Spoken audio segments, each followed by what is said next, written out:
देखिए, कांग्रेस आज से 137 साल पहले स्थापित हुई थी और जो लक्ष्य लेके हुई थी कि हिंदुस्तान को आज़ाद कराना है, थोड़े से आदमी थे और बढ़ते बढ़ते कांग्रेस के नेतृत्व में गांधी जी आए तो देश आज़ाद हुआ और इसके दौरान बहुत सारे लोगों ने कुर्बानियाँ दी और हर धर्म के आदमी ने स्वतंत्र संग्राम में हिस्सा लिया, चाहे वो हिंदू था, चाहे मुसलमान था, चाहे सिख था, चाहे ईसाई था, सब ने, सारे जातियों ने लिया।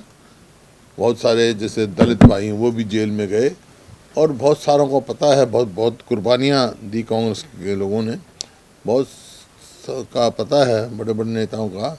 और लाखों लोग ऐसे हैं जिनके गांव और नाम का भी नहीं पता, जिन्होंने अपने देश के लिए जान कुर्बान की और अपनी जवानी खोई। तो आज वही मुद्दा लेके कांग्रेस जो है जन चेतना जगा रही है। राहुल गांधी पद यात्रा कर रहे हैं कि वे देश एक है, सब एक हैं, सब मिलजुल कर रहे हैं। धर्म अपने अपने धर्मों में आस्था रखें, लेकिन दूसरे धर्मों के भी पूरा मान सम्मान रखें और सब मिलके, कोई टकराव नहीं है आपस में होना चाहिए, ये उद्देश्य लेके चले हैं। और जो महंगाई और जो आपकी बेरोज़गारी है उससे छुटकारा पाने के लिए ये यात्रा है। अब पहले एक चरण पूरा हो चुका है हमारे यहाँ, दूसरा चरण 5 तारीख को राहुल गांधी आएंगे और 11 तारीख को पंजाब में जाएंगे।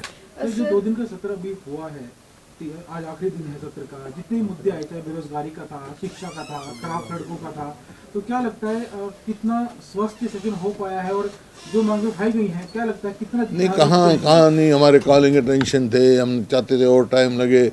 अभी देखिए ना, किसान की कितनी भारी समस्याएं हैं, हमने एडजॉर्नमेंट मोशन दिए, उसमें कॉलिंग अटेंशन दे रखे हैं।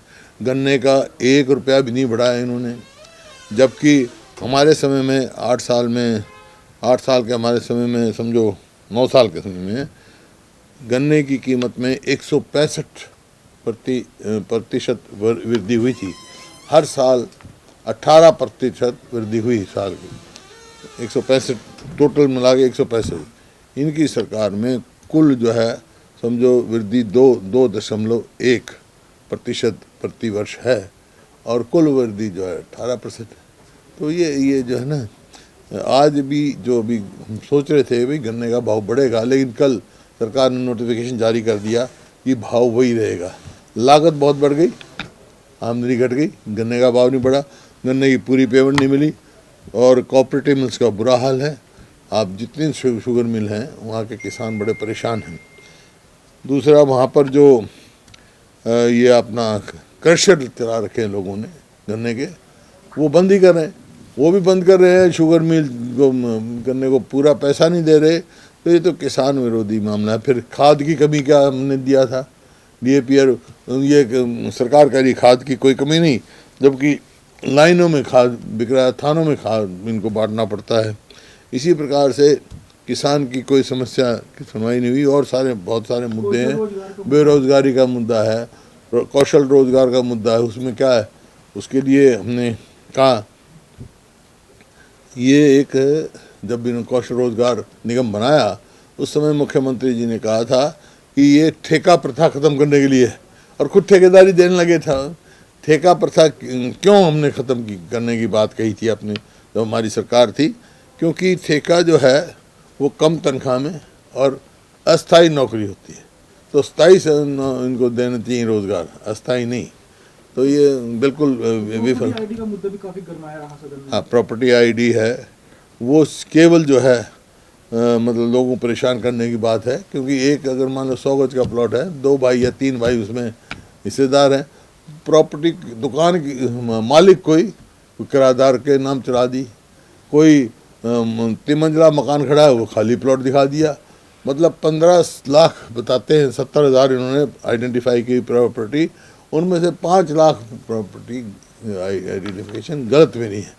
तो ये आपके सामने। आपके कांग्रेस विधायक नीरज शर्मा ने पेगासस को लेकर सरकार पर आरोप लगाया कि इजराइल प्रतिनिधिमंडल गया था सरकार का 2018 में, और वहां पर पेगासस सॉफ्टवेयर को लेकर जो है उन्होंने बात की, सुरक्षा एजेंसियों से मिले, अधिकारियों से मिले और खरीद फरोख्त की बात की।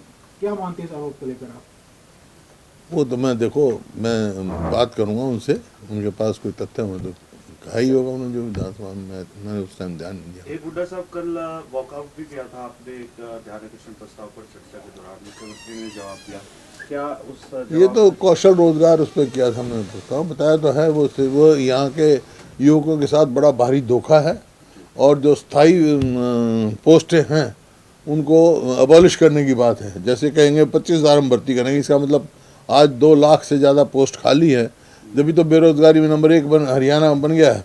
तो 25,000 ये भर्ती करेंगे, इसका मतलब 25,000 पोस्टें जो हैं स्थायी पोस्ट है वो ख़त्म कर दी जाएंगी, अबॉलिश कर दी जाएंगी।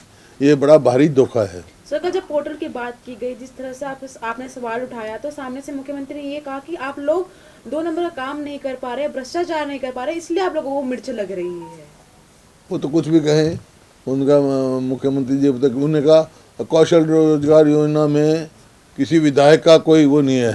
भाई कोई विधायक का लड़का या रिश्तेदार इसका मतलब काबिल ही नहीं है, सब विधायक ऐसे ही हैं। तो ये मतलब ऐसी बातें कहना, जब जो अपना है अपने दोष को छुपाने के लिए दूसरों को दोषी ठहराया जाता है। सवाल है कि क्या विपक्ष जनता के सभी मुद्दों को सफलतापूर्वक उठा पाया, और क्या लगता है नहीं, हमने तो उठाया, लेकिन ये अंधी बहरी सरकार है, ये सुनने के लिए ना देखने के लिए तैयार है ना सुनने के लिए तैयार है। सर, भारत जोड़ो यात्रा दिखी थी, उसका असर हमें चुनाव में कितना देखने को मिलेगा? जो भारत जोड़ो यात्रा निकाली थी उसका असर, ये जो भारत जोड़ो यात्रा जो है वो किसी चुनावी लाभ के लिए नहीं है, वोट के लिए राजनीति नहीं है। ये तो उद्देश्य है, मुद्दे हैं। जैसे मैंने कहा, महंगाई और बेरोजगारी से हर व्यक्ति त्रस्त है यहाँ पे, उसके खिलाफ। और जो कुछ ताकतें हैं जो ऐसे हालात पैदा करें, आपस में टकराव पैदा करने की कोशिश करें, उसके खिलाफ है। टकराव से कभी देश आगे नहीं बढ़ सकता, चाहे आपस में धर्म की बात हो, चाहे जात की बात हो, सब एक होकर आगे बढ़ सकता है।